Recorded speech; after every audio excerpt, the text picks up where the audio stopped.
अल्लाहुम्मा सल्लि अला सय्यिदिना व मौलाना मुहम्मदिन। फिर भी लोग कहते हैं मैं लोगों को खुश करने के लिए हंसाता हूँ, चुटकुले बोलता हूँ। अगर मैं लोगों को खुश करने के लिए बयान करता, आज मेरी पोजीशन ये ना होती, मैं भी किसी बड़ी से बड़ी मस्जिद में रहता, बड़ी से बड़ी कार मेरे पास होती, बैलेंस होता और ज़बरदस्त ईडी मेरे पीछे पड़ी हुई होती, करोड़ों का बहुत बड़ा मसला होता। मैं किसी की खुशी पर बयान नहीं करता। कितने मेरे दोस्त जो 10 साल पहले साथ थे आज नहीं, 15 साल पहले हमारे साए पर नाज करने वाले आज नहीं। एक ऐसे ज़बरदस्त दोस्त भी थे अकरम मेरे, आप लोग देखे कि नहीं देखे, लेकिन फ़ोन पर बहुत बातचीत होती थी मेरी उनसे। वो उठे तो मुझसे मसला पूछते, बैठे तो मुझसे मसला पूछते। अपने घर के बच्चे, नवासे नवासियाँ, पोते और पोतियों को मुजम्मिल साहब के बगैर नाम नहीं रखते थे। वो उतने क्लोज। छोटा मोटा खाना पीने का हमारा दौर भी चलता था। वो तो होता है, दोस्ती में होता है। दोस्ती में अगर ये होता है फिर भी बोल कर बताता है, उससे बड़ा निकम्मा कोई और नहीं होता। आपका मैं खाया हूँ, मेरा आप खाए दोस्ती में महबूब के साथ। ये मेरा दोस्त है, इसके साथ कभी मैंने एक मर्तबा खा लिया और ये मेरे साथ कभी एक मर्तबा खा लिया। आपस में ये छोटे मोटे दस्तरखान चलते रहते हैं। इसका इजहार करने वाला इतना हल्का होता है जिसका वज़न ही नहीं होता, न दुनिया ज़मीन के ऊपर होता है न ज़मीन के नीचे होता है। ऐसे लोगों को हल्का हमारी अपनी ज़ुबान में कहते हैं, लेकिन डिक्शनरी की ज़ुबान में निकम्मा कहते हैं, निकम्मा कहते हैं। और अरबी ज़ुबान में ऐसे लोगों को रज़ील कहते हैं। हम अराज़िलुना बादियर राई उठाकर कुरान पाक के 12वें पारे की इस आयत की तफसीर उठाकर देखो, रज़ील किसे कहते हैं। हज़रत हसन बसरी के अक़वाल मिलेंगे, उसमें से एक कौल क्या है, एहसान करके बताने वाला भी उम्मत का रज़ील होता है। एहसान करके बताने वाला भी। बड़े अच्छे दोस्त मेरे, एक छोटी मोटी चाय, कभी वो आ गए घर हमारे, कभी हम उनके घर चले गए, लेकिन बड़ी अक़ीदत थी, बड़ी मोहब्बत थी, ताल्लुकात थे। नमाज भी पढ़ते थे, बयान भी सुनते थे, कैसेट भी लेते थे, सीडियों का दौर था, सीडियाँ भी लेते थे, सब कुछ होते थे। लॉकडाउन के बाद से दोस्ती कट हो गई, एक हक़ बोलने की वजह से, हक़ बोलने की वजह से। हक क्या था, बैठे बैठे बात करते करते उन्होंने कहा, मौलाना इमामत करना कोई मुश्किल काम नहीं। उन्होंने मुझसे कहा, तवज्जो चाहता हूँ क़िबला, उन्होंने कहा कि इमामत करना कोई मुश्किल काम नहीं। लॉकडाउन में मुझे इमामत करने के बाद पता चला कि इमामत कितना आसान है। ये मुँह मसूर की दाल। इमामत मुश्किल नहीं कहते।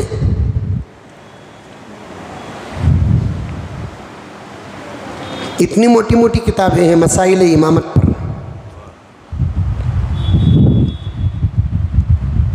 इतनी मोटी मोटी किताबें हैं मसाइल इमामत पर। मुक्तदी बनना आसान है, इमाम बनना आसान नहीं। मुजरिम बन सकते हैं या मुलजिम बन सकते हैं, काजी नहीं बन सकते। वैसे मुसल्ली या मुक्तदी बन सकते हैं, इमाम नहीं बन सकते। सबके बस की बात नहीं है। हम क्या समझते हैं, हाथ उठाकर तकबीर बालने, पीछे हमारे साथ कोई रुकू कर लिया तो इमामत का हक़ अदा हो गया, सजदा कर लिया तो इमामत का हक़ अदा हो गया, सलाम फेर लिया तो इमामत का हक़ अदा हो गया। फिर बहुत सारे लोग सोचते भी हैं सिर्फ इतने से अमल पर इनको 15,000 तनख्वाह देने की क्या ज़रूरत है, इतने से अदा पर इनको 20,000 रुपये तनख्वाह देने की क्या ज़रूरत है, इतने से अदा पर ये बार बार तनख्वाह बढ़ाओ रिक्वेस्ट क्यों पेश करते हैं। अरे इमामत करो या ना करो, दोनों सूरतों में नमाज पढ़ाना ही है। तो फिर नमाज पढ़ाकर पैसा लेना। अब उसमें फतवे भी शुरू हो जाते हैं, जैसा कि गुज़िर सजमा मैंने कहा भी था। मैंने पूछा, हाजी साहब 2 साल इमामत करें आप? हाँ हज़रत 2 साल इमामत करे हमें। वाह वाह वाह वाह। इसीलिए हज़रत अली फरमाते हैं, आलिम का मुंह बंद रखना ख़तरा है, जाहिल का मुंह खोलना ख़तरा है। वही हज़रत अली ने कहा, आलिम का मुंह बंद रखना ख़तरा है, जाहिल का मुंह खोलना ख़तरा है।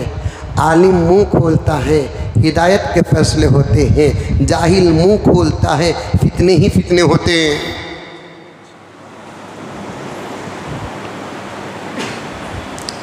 कभी कभार अगर किसी आलिम को जाहिल से वास्ता पड़ जाए तो उस सूरत में बेहतर यही है कि आलिम खामोशी इख्तियार करे। समझने का मिजाज और मेंटालिटी और तबीयत कभी कभार समझ में आती है। ये नौजवान है, इसे मैं समझाया तो इन्हें समझ सकता, बोले तो इसे समझाना, इसे समझाया तो इसे इन्हें समझ नहीं सकता, बोले तो मुझे नहीं, नबियों को भी हुक्म है कि इसके पीछे ज़्यादा ना पढ़ो। शरीफ साहब तवज्जो चाहता हूँ। इन्नल्लज़ीना कफ़रू सवाउन अलैहिम अंज़रतहुम अम लम तुंज़िरहुम ला युमिनून। समझाने के बाद जो समझता नहीं, उसके पीछे ज़्यादा पढ़ने की इजाज़त भी नहीं। पैगंबर इतना ना पीछे पढ़ो आप,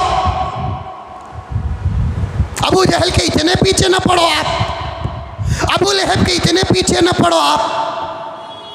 मुशरिकीन, काफिरीन, मुनाफिकीन, यहूद और नसारा के इसने पीछे आप ना पढ़ो। इतनी फिक्र आप कर रहे हैं कि आपको अपनी तबीयत का ख्याल तक नहीं है। कुरान कह रहा है आपको अपनी तबीयत का ख्याल तक नहीं है। ऐ पैगंबर, अल्लाह ताला ने मेरे पैगंबर को तसल्ली किन अल्फाज से देता है, देखो ऐ पैगंबर, 2 जगह अल्लाह तबार, पूरा कुरान तो है ही अपनी जगह पर, लेकिन 2 जगह इतनी ज़बरदस्त तसल्ली अल्लाह ताला ने मेरे नबी को अता फरमाया। ऐ पैगंबर, ऐ पैगंबर, ऐ पैगंबर, सब कह दो सल्लल्लाहु अलैहि वसल्लम, आप इतना पीछे क्यों पड़े हैं ऐ पैगंबर, इतना पीछे क्यों पड़े हैं ऐ पैगंबर। आपका काम तो उतना ही है जितना हमने आपको सौंपा है। जो हम दे रहे हैं वो पहुंचा दो, तुम्हारा हक अदा हो जाएगा। लेने वाला ले ले, ये भी कामयाब हो जाएगा। अगर ये ना ले, फंतज़िर इन्नहुम मुंतज़िरून, इंतज़ार करो, उसका हशर देखो दुनिया और आखिरत में। या अय्युहर रसूल बल्लिग मा उन्ज़िला इलैका मिर रब्बिक, ऐ पैगंबर जितना हमने आपको दिया ये दे दो, आपका हक अदा हो गया।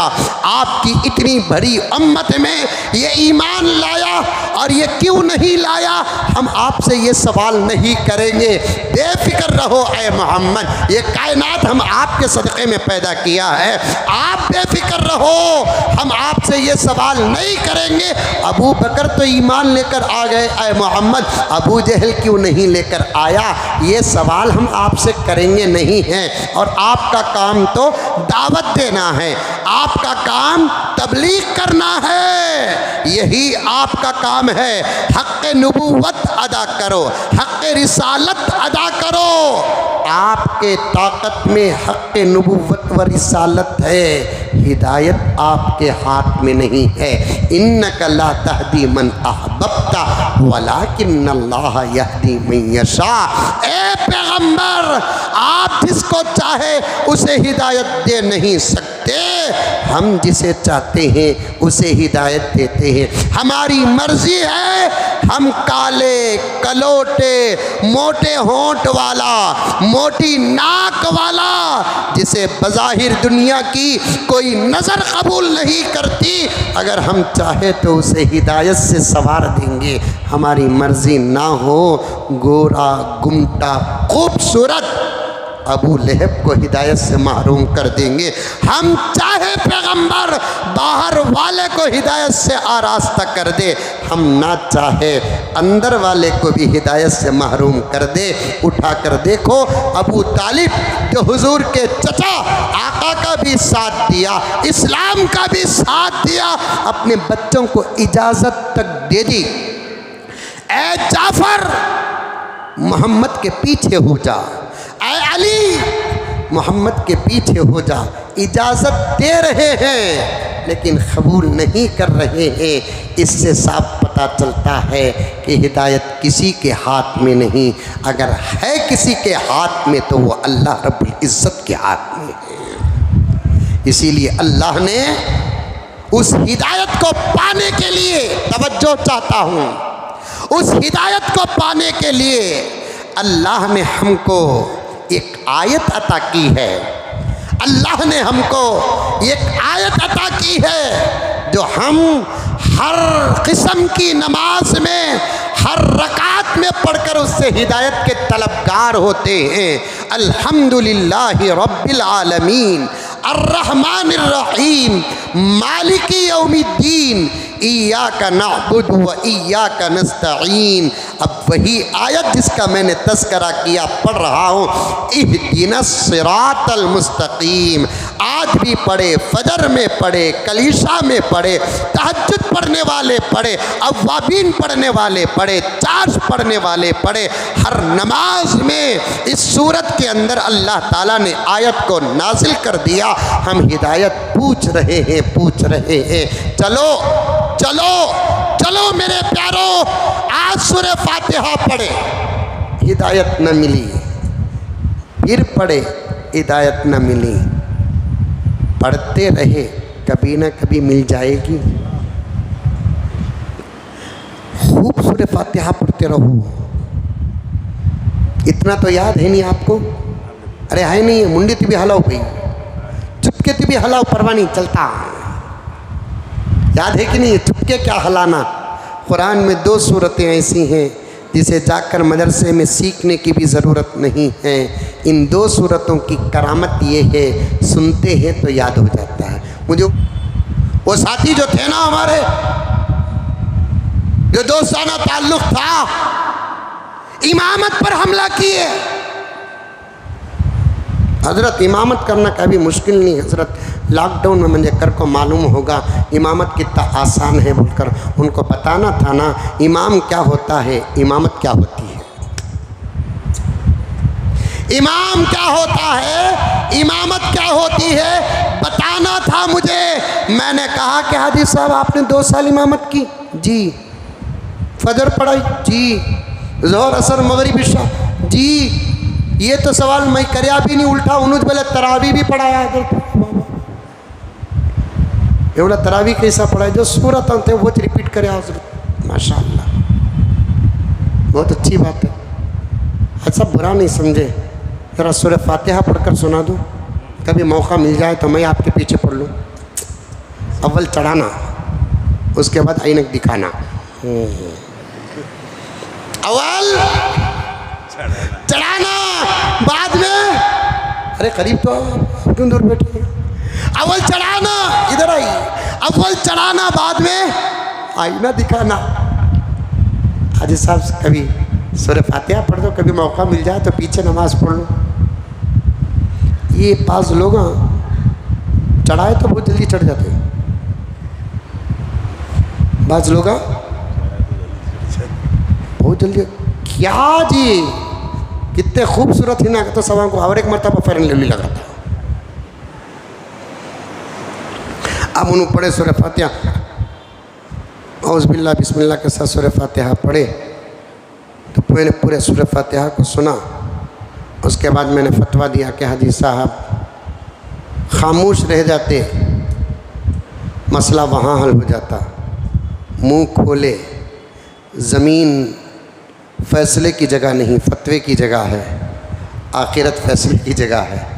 खामोश रह जाते, ये कहते कि हज़रत इमामत कोई मामूली बात नहीं हज़रत, ये मौली साहब का काम हज़रत, इमामत में मोहल्ले में करता था कि अपार्टमेंट में करता था कि इमामत के टेंशन से मुझे नींद नहीं आती थी हज़रत, ये इमामा कैसा उसको आतंकी हज़रत, ये तो भी बोलते थे तो बात राज की राज रह जाती।